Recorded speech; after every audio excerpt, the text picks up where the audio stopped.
আজ শুনবেন বিশিষ্ট লেখক শীর্ষেন্দু মুখোপাধ্যায়ের একটি ছোট্ট হাসির গল্প, নিত্যানন্দ পালের খোঁজে। আচ্ছা মশাই, মহেশ চাটুর্যের বাড়িটা কোন দিকে বলতে পারেন? মহেশ চাটুর্যের বাড়ি খুঁজছেন কেন মশাই? এ শহরে এত বাড়ি থাকতে মহেশ চাটুর্যের বাড়ি বা খুঁজছেন কেন? মহেশ কিন্তু বজ্জাতের ধাড়ি, আপনি কি পাওনাদার নাকি? আগে ঠিক তা নয়, আসলে মহেশ চাটুর্যের সঙ্গে আমার চেনা জানা নেই। তবে তাঁর বাড়িটা খুঁজে পেলে শ্যামবাবুর খোঁজ পাওয়া সহজ হতো আর কি। মহেশ চাটুর্যের বাড়ির উল্টো দিকে নীলমণি লেন, সেই নীলমণি লেন ধরে ঠিক 144 পা হাঁটলে বাঁ হাতে চারু ঘোষের বাড়ি পড়বে। চারু ঘোষকে চেনেন কি? চারু ঘোষ? তাকে চিনতে চাইছেন? তা এত মানুষ থাকতে হঠাৎ চারু ঘোষকেই বা চিনতে চাইছেন কেন? ওরকম হাড় কেপ্পনকে কেউ চিনতে চায়? আজ্ঞে না, চারু ঘোষকে না চিনলেও ক্ষতি নেই। তবে তার বাড়িটা খুঁজে পেলে বাড়ির দক্ষিণ দিকে পূবমুখ রাস্তাটাও পাওয়া যাবে কিনা। আর ওই রাস্তাতেই দিকপতি ঘোষালের বাড়ি। চারু ঘোষের বাড়ি থেকে বড় জোর 1 ফার্লং হবে। দিকপতি ঘোষালের সঙ্গেই বা আপনার কিসের দরকার মশাই? সন্ডা গন্ডা লোক, ওর সঙ্গে মাখামাখি না করাই তো ভালো। না না, দিকপতি ঘোষালকে আমার মোটেই দরকার নেই। আসলে দিকপতি ঘোষালের মামাতো ভাই হলেন ভবেন লাহিড়ী। সর্বনাশ, এর মধ্যে আবার ভবেন লাহিড়ীকেও এনে ফেললেন? না মশাই, আপনি তো বিপদে পড়বেন দেখছি। এই তো 4 মাস জেল খেটে এলো। আপনি যদি পুলিশের লোক হয়ে থাকেন তাহলে অন্য কথা, নইলে ভবেন লাহিড়ীর খোঁজ করাটা ঠিক কাজ হবে না। ঠিকই বলেছেন, আসলে ভবেন লাহিড়ীর ঠিকানাটার হদিশটা জানতে পারলে একটু সুবিধে হতো আর কি। শুনেছি ভবেন লাহিড়ী 93-এর 1/2/23 নম্বর বলভদ্র নস্কর স্ট্রিটে থাকেন। আর ও বাড়িরই পিছন দিককার রাস্তা ধরে 47 পা এগোলে নকুল নাগের ভুসিমালের দোকান, তাই না?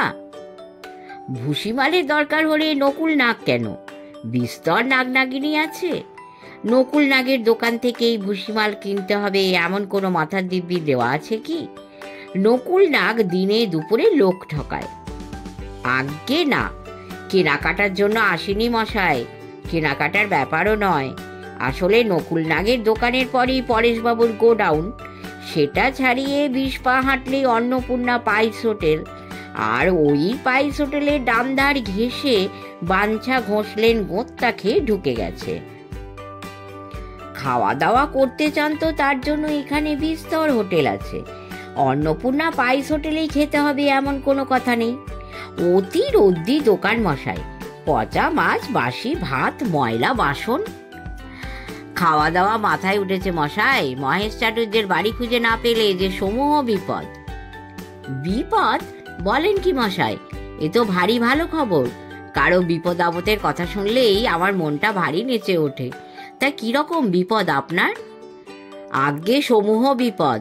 ওই মহেশ চাটুর্যের বাড়ির নিশানা ধরে চারু ঘোষের বাড়ি খুঁজে বের করে সেই বাড়ির খুঁটি ধরে দিকপতি ঘোষালের। আহা, ও তো একবার হয়ে গেছে। আপনি ইতিমধ্যে অন্নপূর্ণা হোটেলে পৌঁছেও গেছেন। আসলে যেতে চাইছেন কোথায়? আগে সেটাই তো ফেঁদে বলছিলাম।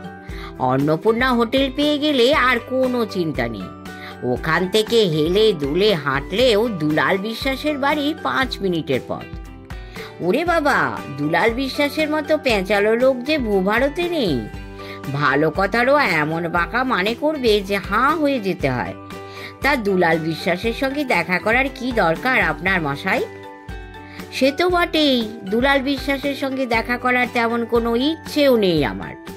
তবে কিনা দুলাল বিশ্বাসের বাড়ির উল্টো দিকে যে মাঠটা আছে সেটা কোনাকুনি পেরোলেই রামরতনের গোয়াল, চেনেন নাকি? আর বলবেন না মশাই, রামরতনকে তল্লাটে সবাই হাড়ে হাড়ে চেনে। দুধ না খড়িগোলা জল তা বুঝবার উপায় নেই। সেই দুধ থেকেই তো 3 তলা বাড়ি করে ফেললো মশাই। খবরদার, ওর কথায় ভুলে আবার দুধের বন্দোবস্ত করে ফেলবেন না। আরে না, দুধের তেমন দরকারও নেই আমার। ছেলেবেলা থেকেই আমার দুধে অরুচি। আমার আবার একটু দুধের স্বর না হলে রাতের খাওয়াটাই পুরো হয় না। কিন্তু রামরতনের দুধে সর খোঁজার চেয়ে প্রশান্ত মহাসাগরের জলে সর খোঁজা ভালো। তা রামরতনকে আপনার কিসের দরকার? না না, রামরতনের সঙ্গে আমার কোনো দরকারই নেই। তবে তার গোয়ালঘরটা চিনে নেওয়াটা ভালো, কারণ ওই গোয়ালঘর থেকে ঈশান কোণে কয়েক পায়ে গেলেই মদনবাবুর হলুদ দোতলা বাড়ি বলে শুনেছি। ও, মদন আবার বাবু?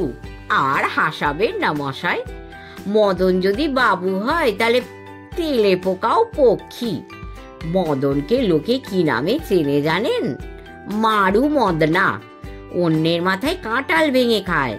ওই মদনের পাল্লায় পড়লে সর্বনাশেরা দেরি নেই জানবেন। সে তো ঠিকই, মদনবাবুর পাল্লায় পড়ে আমার কাজটাই বা কি বলুন? মদনবাবুকে নয়, তার বাড়িখানা পেয়ে গেলে আর চিন্তা নেই। ওই বাড়ির সামনে একটা ল্যাম্প পোস্ট আছে না? তা থাকতে পারে, ল্যাম্প পোস্টের অভাব কি এখানে? সর্বত্র ল্যাম্প পোস্ট পাবেন। আগে তা তো বটেই, তবে ওই ল্যাম্প পোস্টটার একটা আলাদা ব্যাপার আছে। কি ব্যাপার বলুন তো? ওই ল্যাম্প পোস্টের নিচে কিছু পোতা টোতা আছে নাকি? তা থাকতেও পারে, তবে আমার সে খবর জানা নেই। তাহলে ল্যাম্পপোস্ট দিয়ে কি হবে মশাই? আপনি তো আর বিদ্যাসাগরের মতো ল্যাম্পপোস্টের আলোয় লেখাপড়া করবেন না। আগে না, লেখাপড়ার পাঠ কবেই চুকে বুকে গেছে। তবে আসলে ওই ল্যাম্পপোস্টটাকে 1 নম্বর ধরে পশ্চিম দিকে এগোতে এগোতে 12 নম্বর ল্যাম্পপোস্টের লাগোয়া বাড়িটাই হচ্ছে সনাতন সরখেলের বাড়ি। মোলো, সনাতন সরখেল যে মাথা পাগলা লোক, দিন রাত আপন মনে বিড়বিড় করে, বাতাসে আঙুল দিয়ে আঁকি বুকি কাটে। অঙ্কের মাস্টার ছিল, বুঝলেন? অঙ্কে ভারী পাকা মাথা, আর ওই আঁক কষে কষেই তো মাথাটা গেল। তা আপনি কি অঙ্কে কাঁচা? বেজায় কাঁচা মশাই, বেজায় কাঁচা। তবে সেই জন্য নয়। সনাতন সরখেলের বাড়ির লাগোয়া নরেন ঘড়াই লেন, আর ওই নরেন ঘড়াই লেনের 47B বাড়িটা হলো খগেন বাবুর। খগেন বাবু? খগেন বাবু সারা গায়ে চুলকুনি মশাই। দিনভর কেবল ঘ্যাস ঘ্যাস করে সারা শরীর চুলকে যাচ্ছে, কথা কইবার ফুরসত নেই। বড় ছোঁয়াচে রোগ। খগেন বাবু ধারে কাছেও যাবেন না, আপনার ভালোর জন্যই বলছি। চুলকুনিকে আমিও বড় ভয় পাই, তবে রক্ষে এই যে খগেন বাবুর সঙ্গে আমার কোনো দরকার নেই। তার বাড়ি ছাড়িয়ে গিয়ে বাঁ হাতে 3 নম্বর রাস্তাটা ধরে এগোলেই গিরিশবাগের বাজার। হ্যাঁ হ্যাঁ, এই তো কাছেই। আজ্ঞে, আর সেই গিরিশবাবুর বাজার পেরিয়ে ছাতুওয়ালা গলির মুখেই নিত্যানন্দ পালের বাড়ি। তা তো বটেই, আর আমি তো নিত্যানন্দ পাল। কিন্তু নিত্যানন্দ পালের সঙ্গে আপনার কাজটা কি? আসলে হরিপদ বৈরাগী হলো বন্ধু মানুষ, তা তার সঙ্গে আমার একটা বাজি হয়েছে। একটা কাজ করতে পারলে সে আমাকে 50টা টাকা দেবে। তা কাজটা কি শুনি? হরিপদ নিত্যানন্দ পালকে একদম পছন্দ করে না। নিজের ভাইরা ভাই হওয়া সত্ত্বেও সে সর্বদাই বলে যে নিত্যানন্দ পালের মতো এমন হাড়ে হারামজাদা নাকি তল্লাটে দুটো নেই।